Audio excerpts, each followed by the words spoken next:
Banyak orang dilaporin sama dia. Ya, kita bilang ke KPK itu menghalang-halangi penyidikan, menghalang-halangi penegakan hukum. Tangkap.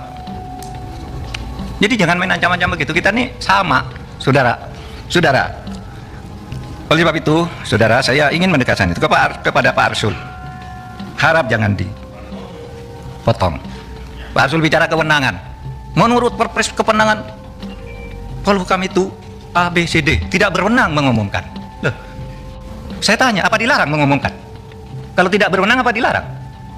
Kalau di dalam hukum itu sesuatu yang tidak dilarang itu boleh dilakukan. Loh, Anda dari pesantren nih, saya bacakan dalilnya. Wal aslu fil uqudi wal muamalah as-sah hatta yaqumu dalilun alal batalani wa tahrim. Pimpinan, izin pimpinan. Boleh bicara? Nanti dulu. Karena saya biarkan menjelaskan dulu. Nanti gini. Bicara. Saya mohon izin ke pimpinan. Boleh nggak saya bicara? Nanti dulu. Oke. Nanti dulu. Silakan. Jadi setiap urusan itu kalau tidak ada larangan, boleh, kecuali sampai timbul hukum yang melarang.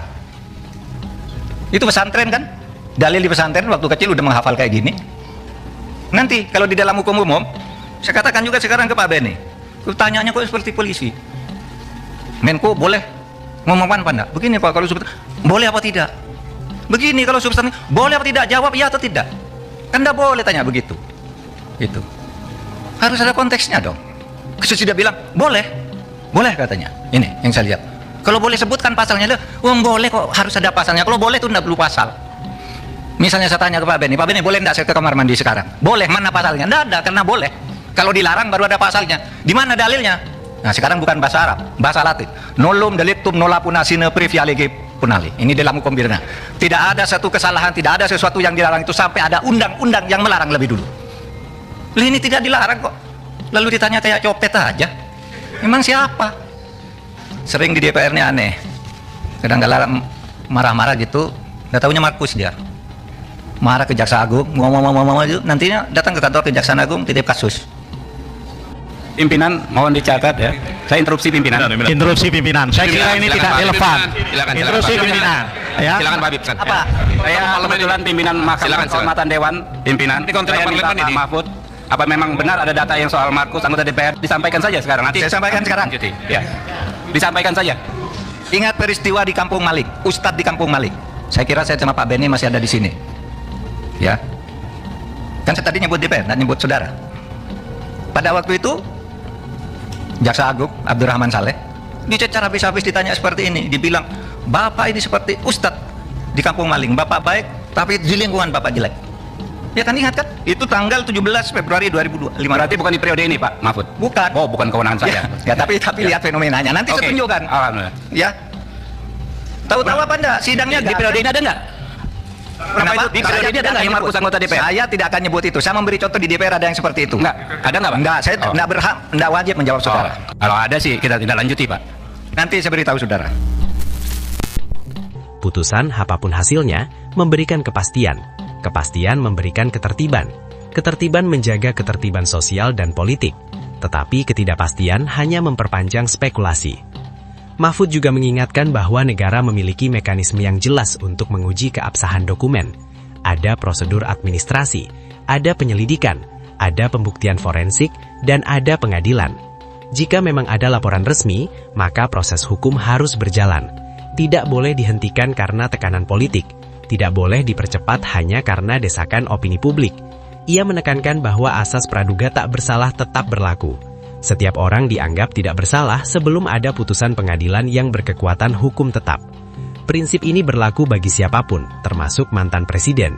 Namun asas ini juga tidak berarti kebal dari pemeriksaan. Justru pemeriksaan yang transparan akan memperkuat legitimasi. Mahfud menggarisbawahi pentingnya keterbukaan. Jika ada proses hukum, publik berhak mengetahui sejauh mana proses itu berjalan. Transparansi bukan untuk memerhalukan pihak tertentu, melainkan untuk memastikan akuntabilitas. Negara yang kuat bukan negara yang menutup-nutupi, tetapi negara yang berani membuka fakta di hadapan rakyatnya. Ia juga mengingatkan agar semua pihak menahan diri dari provokasi. Tuduhan yang tidak didukung bukti hanya akan memperkeruh suasana. Sebaliknya, pembelaan yang emosional tanpa klarifikasi juga tidak menyelesaikan masalah. Jalan keluarnya satu, proses hukum yang tegas. Mahfud berbicara dalam kerangka konstitusi.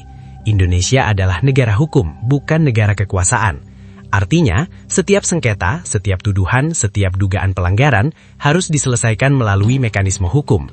Jika hukum menemukan adanya pelanggaran, gimana menurut masyarakat atau netizen?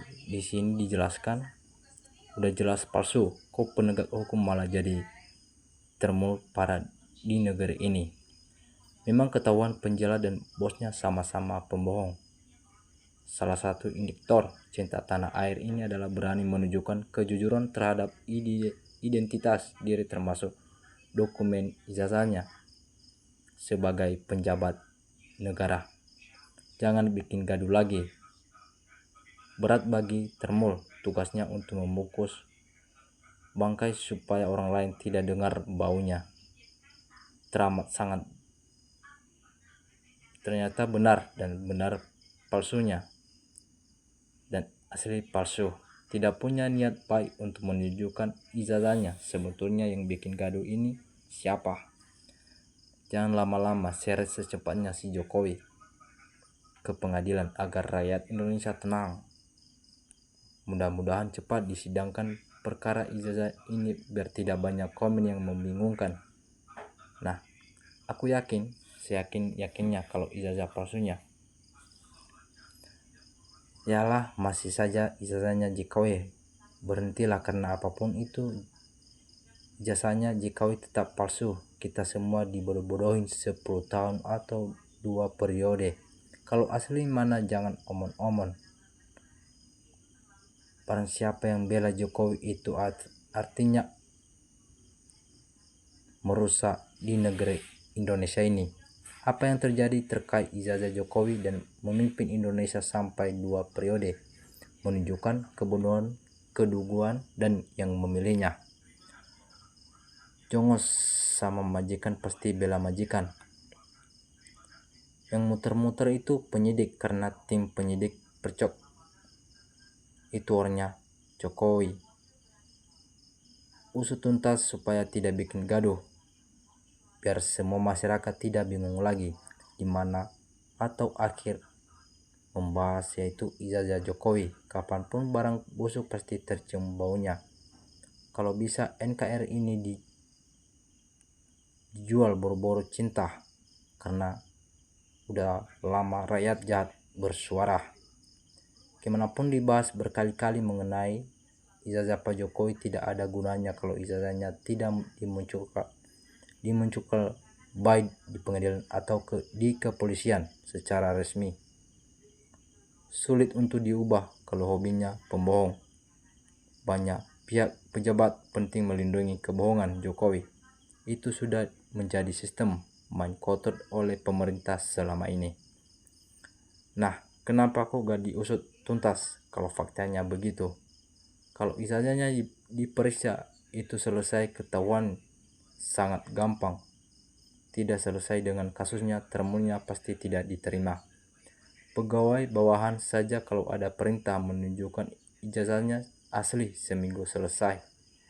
Seorang mantan presiden tega-teganya sampai saat belum selesai juga. Ibarat uang ijazah Jokowi harus diterawang, diraba. Kasus ijazah Jokowi telah membuat gaduh masyarakat Indonesia dan sudah banyak makan korban. Padahal mudah saja kalau Jokowi ada inisiatif atau menunjukkan ijazahnya kepada pengadilan dan UGM agar tidak membuat kegaduhan dan tidak bertambah memakan korban di masyarakat ini. Hanya Jokowi, mantan penguasa pengacau negara. Pak Widodo semoga jujur masalah ijazahnya Jokowi. Jadi kalau benar ijazah palsu, nanti dikasih gelar Bapak Koruptor saja. Kalau Jokowi punya ijazah harusnya tidak perlu diumpetin, tunjukkan aja ijazahnya agar kegaduhan ijazah segera selesai. Jangan seolah-olah disengaja agar gaduh terus. Kemudian masalahnya aparat kepolisian telah terintervensi oleh pentingnya. Jujur itu melegakan walaupun pahit rasanya. Jokowi mantan presiden 2 periode. Kalau Jokowi memang benar punya ijazah asli, lulusan UGM, kenapa tidak ditujukan sampai bertahun-tahun? Sepertinya Jokowi tidak punya. niat baik Jokowi beserta pendukungnya merasa bangga atau memasukkan orang ke penjara dengan ijazahnya yang tidak jelas. Kalau benar punya ijazah asli lulusan UGM, tunjukkanlah biar selesai satu-satunya. Mantap presiden membuat gaduh, apa nggak malu? Jokowi kalau terbukti salah harus dihukum seberat-beratnya. Namanya kawan pasti melindungi. Kemudian Jokowi Raja tipu-tipu. Gibran tamatan SMP dipaksa bapaknya dan MK. Gibran tidak layak jadi wapres. Gibran beban negara, lebih baik mundur. Bikin malu aja. Kalau Jokowi punya ijazah benar, apa susah tunjukkan aja ke publik. Berarti Jokowi pakai ijazah orang lain yang direkayasa. Semakin bertambah rakyat bimbang keaslian ijazah Jokowi. Kemudian, semoga polisi profesional dan jujur dalam menegakkan kebenaran serta keadilan dan dalam kasus ijazah Jokowi, karena semuanya akan dipertanggungjawabkan kelak di hisab akhirat. Tambah termul lagi dapat dari gorong-gorong, di mana otaknya Jokowi melihat rakyat pada ribut hanya gegara ijazahnya. Presiden yang dikenal hobi pencitraan, bahkan yang hoax pun dia pamer. Kenapa hanya ijazah yang jadi kebanggaan setiap orang malah gak mau ditunjukkan? Nah, sudah sangat jelas palsunya, tapi tetap aman-aman saja. Ya, begitulah. Kalau ada, biarpun ijazah Jokowi benar, tapi kata kepolisian pasti asli. Mulyono selalu dihantui kebohongannya. Ya mudah, cuma kalau ada ijazah aspal ataulah yang bikin susah jadi riwayat. Pada saatnya kebohongan atau kepalsuan dan ketidakkejujuran pasti terbongkar. Ini sudah menjadi hukum alam. Jokowi ini seperti tidak cinta NKRI ini. Ragu selama 2 periode jadi RI. Satu, mungkin kemajuan NKRI ini fiktif. Yang terbukti maju dalam hidupnya hanya Opung Luhut yang hidup di ketek Jokowi. Termul mau dikandangkan di mana ya? Belum tamat sepanjang Jokowi belum di penjara. Dengerin, itu termul para penjalat kekuasaan. Nah, cuman di Indonesia sedunia urusan ijazah ditangani Polri. Negara ini sudah dikotorin oleh Jokowi. Adili Jokowi CS yang bikin gaduh di Indonesia ini. Wow, masih tidak mengerti orang ini. Jokowi difitnah oleh lawan politiknya. Nah, pasti 1000% kasus ini benar sekali. Penegak hukum biasanya berpihak pada yang punya modal. Nah, anak di bawah umur tak bisa kena sanksi hukum. Sebesar apapun kejahatannya tak kena sanksi hukum. Kalian semua dibohongi orang biasa banget. Bagus Pak Jenderal Susno turun gunung biar cepat selesai ijazah Pak Jokowi ini. Nah, terima kasih teman-teman udah tonton sebuah cuplikan video saya. Jangan lupa berkomentar. Terima kasih. NKRI harga mati.